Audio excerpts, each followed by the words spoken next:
What's up, guys? So it's Saturday as I'm filming right now, and it has been a very long week and I am extremely tired, but I have time today, and so I'm going to be doing some stuff to my 99 GTP. I've got stuff to planned for both actually this weekend, but today I'm going to take you along as I try to fix a couple things on the 99. So let's get out to the car and I'll show you what we're doing.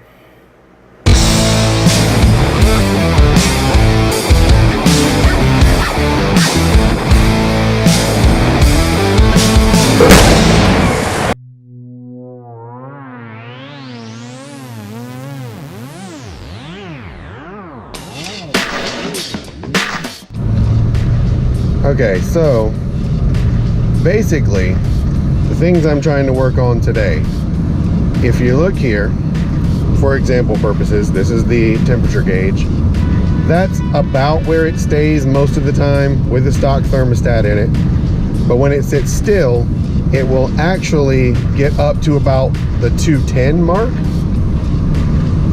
and when you're driving though, it typically stays right about there. But I want to get the 180 thermostat back in it. It's summertime now, it's plenty warm enough, so I'd like to get it back to being a little cooler to help with spark knock and stuff.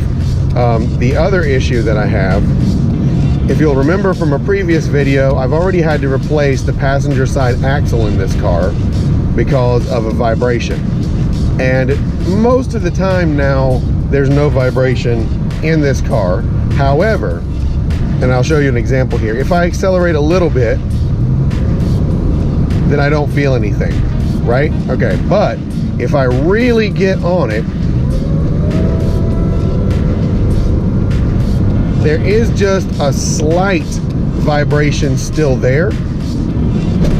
So I also intend on trying to do something about that today. So let me get back to the house and I will show you guys what I'm looking at doing. Okay, so the plan for the vibration is pretty simple. I've already replaced the one axle on this one. However, this car is slightly lowered, and that can cause, especially in the W body chassis, the axles to be pulled out of alignment well enough that it can make them vibrate, especially when you're accelerating hard. On top of that, these dog bones, the bushings right here don't appear to be in such great shape. And if you look, I mean, they've got a little bit of noticeable play in them. So I've already checked these, which are flipped, and they're tight, and both of the main mounts are good. So what I'm gonna do, partially because it's lower, partially because these were actually cheaper, was locally I found these, which are shorter dog bones, and these are actually from a 2000 Chevy Venture, and I'm going to swap them on there, which I think will not only tighten it up and hold it in place better, but then pull the engine forward a little, which will lift the axles up, which should get them in better alignment. So that's what we're going to do now, and then we'll test it and see how that does.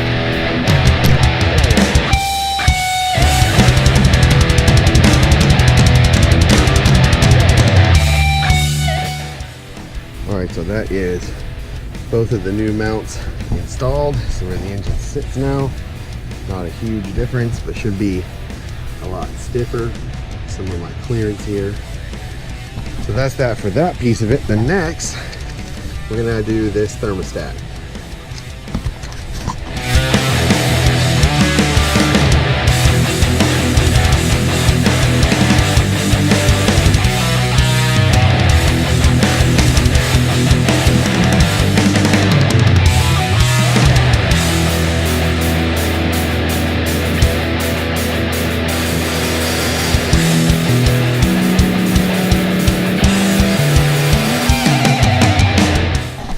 Alright guys, so now that I have the 180 degree thermostat back in there again, I'm going to show you what we're going to do on the software side. Okay, so here's our HP tuners. Now what we're doing, I'll go ahead and show you here. If we open the stock file for the 99, so this is going to be just factory stuff right here. if you look in this folder, this is where the tuning settings for the fan are. Now right here, you can see this is how the computer is told when to turn the fans on and off. You have fan 1 and fan 2. Fan 1 is the first stage. You see it's programmed to come on at 212 degrees and go back off at 207. Then fan 2 comes on at 226 and goes off at 223. So that explains why, even though if you have a 180 degree thermostat, when you're sitting still, you can see so much higher temperatures, because the fans don't come on until actually really late. But while we're in here, let's also take a look at one more thing. Because another thing I hear people say a lot is they're like, you can't put a 180 degree thermostat in the car or it will never go into closed loop mode. So let's just take a look here. This here is what enables closed loop mode. This is a stock setup. This is what my computer was before I ever tuned anything. If you look at this is your closed loop enable. The coolant temp enable, which this is a little bit strange because this factory tune, the coolant temp for enabling closed loop is 68 degrees, which seems a little low because actually on my 97 it was like 78 degrees. So I'll look into that later. But if you look right here, all it has is that temperature to enable whether or not it can go into closed loop. Then in here, there's a delay modifier. And what this basically is depending on your engine coolant temperature, and here's the different temperatures, it's gonna wait a different amount of time before it goes into closed loop. So 180 degree thermostat should not affect this function at all, because it's gonna be more than 168 degrees, obviously. And above that, it's just a matter of time. So just wanted to point that out, because some people will tell you that. Now, not every car's ECU is like that. Some use different logic for when to go into closed loop mode. So I'm not saying this won't affect any car, but as far as W bodies go, this is not a problem. So all I did for this tune, we'll pull up the newest one here, is since we put the 180 degree thermostat in there, I just changed it to where basically the stage 1 fan comes on at 190, goes off at 180, fan 2 comes on at 200, off at 190.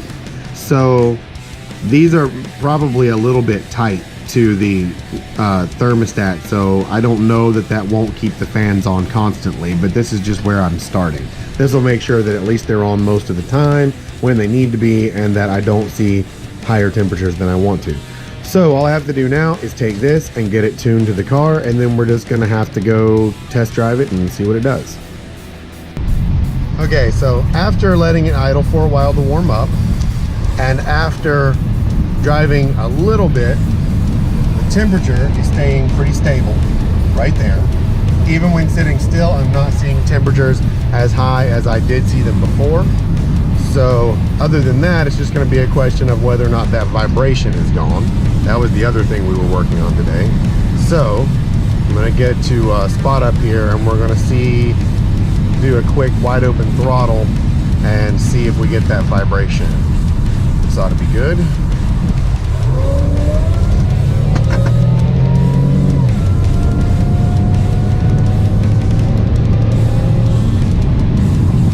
All right, looks good, no vibration. Disregard the weird sound of something falling out of my center console. It was a little loud, but I didn't expect that. So other than that, it looks like everything's good. So I'm gonna turn around and head back to the house. Okay, so the red car is a couple steps closer to being the way I want it to be. I've been in the heat a bit too much today, and so I think I'm done for today. I've got stuff planned for the 97 for tomorrow, so look for videos on that to come out too. And in the meantime, keep up with me on Twitter and on Instagram at NC_GTP. I'm pretty active, especially on Instagram. I post a lot of pictures. And don't forget about the shirts that I designed that are still up for a while. Mine hasn't gotten here yet, so I can't, show you that. But I'll put a picture right in here so you can see what they're going to look like. And these are as cheap as I could make them. So check them out. If anyone likes them or wants them, buy some before mine get here. Other than that, I will let you guys go. Drop me a comment, say hi. I will see you guys in a few days. And if you're not subscribed, don't forget to subscribe. And I will see you in the next video. Peace.